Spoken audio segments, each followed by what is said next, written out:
Hey everyone, this is Raislive. First off, I just want to apologize and say sorry for not putting up any videos in a while. I This past week has been really hectic for me. For those who don't know, I'm a college student, so the summer courses just started, and I was just getting my registration, getting my books and everything in order to start, my summer courses. So I got that going, and then this past weekend is where it really hit me. So I have a dog. He's a English Labrador Retriever, full bred. His name's Otis. He got really sick over the weekend, and he's actually been sick all week. But usually he'll just get over it if he was because at first I thought maybe he ate a sock or something, and he had he was just throwing it up, trying to get rid of it or whatever. So I didn't really think anything of it. I was just like, oh, he'll make it through. But this one was a little weird because lately he was throwing up a lot. He was throwing up 10 times a day on a Friday, and I was just like, man, what's going on? So we took him to the vet, and the veterinarians, they look at him and they decided hey, let's go, let's give him an X-ray. So they gave him an X-ray, and there was really nothing in there. There was no foreign objects. So we were just like, man, what the heck is going on? So I was just like, okay, maybe, he does need his shots. His shots are coming due. So I was like, I don't know, maybe he just picked up something from some other dogs. But at the same time, I was like, that's kind of unlikely, being that, he's an inside dog. He stays inside with me. He doesn't really go outside unless he's using the bathroom.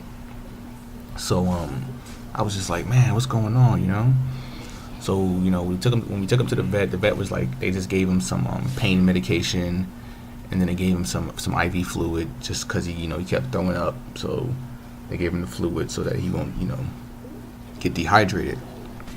So I took him home, and I was just like, all right, cool. We'll see what's good, see how he goes tonight.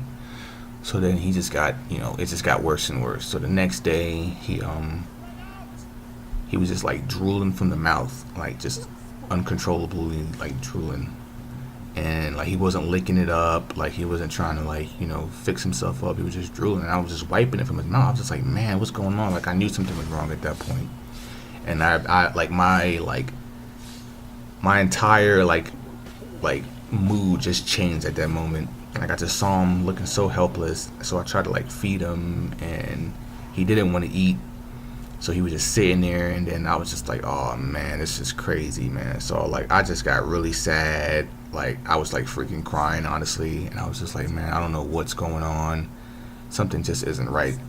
So we took him back to the vet, and they ended up doing another X-ray, and they ended up noticing that he had a foreign object in his small intestines, and it was a corn cob.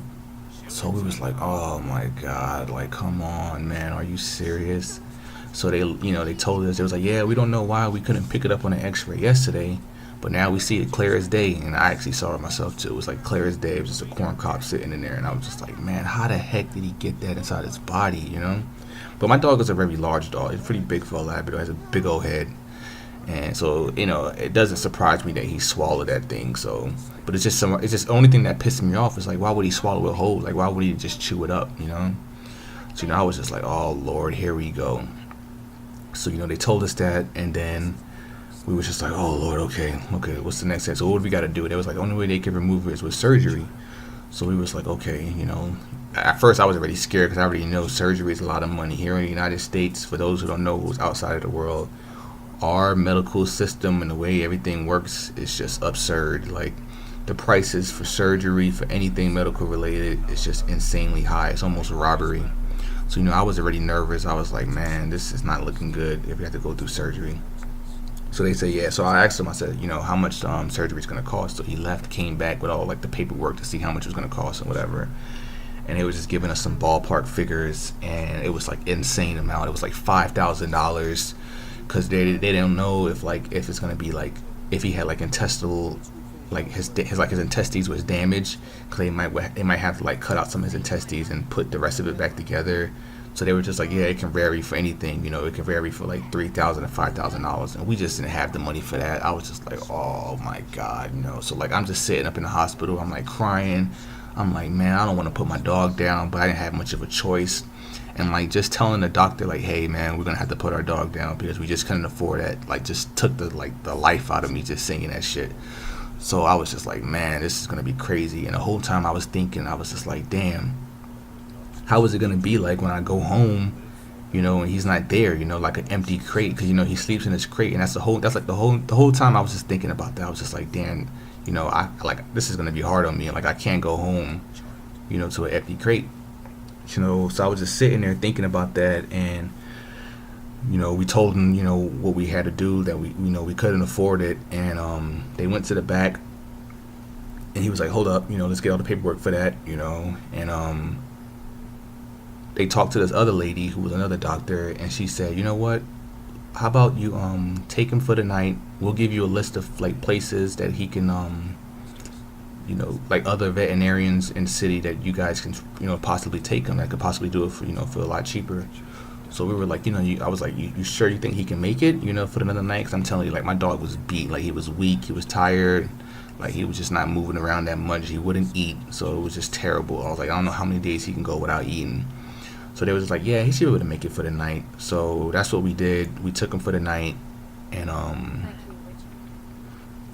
they gave us like a list of like, you know, places to call in the morning. So like the following, like first of all, that night was just, you know, like crazy, man. I couldn't even sleep. I was just sitting there thinking about him.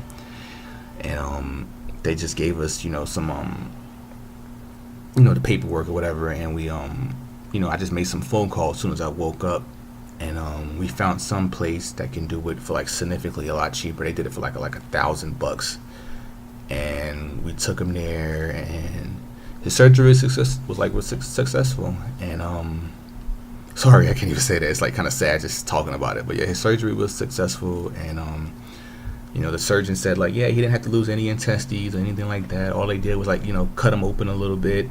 I mean, he has like a little incision like by his stomach area, but like as far as intestines, they said all they had to do was like make a little cut, just take out the corn cob, and it was that. Like he was gonna make a full recovery. So like now, you know, I'm just feeling a lot better. I'm like relief right now that my dog doesn't have to be put down. He's gonna survive and he's gonna make a full recovery. So yeah, guys, that's pretty much, you know, what's been going on for me for this past week. Just a lot going on, but I'm back, and I should be able to start making more videos more often now. And since my dog is gonna be okay and I'm in a better mood. So yeah, guys, see you guys later. Peace.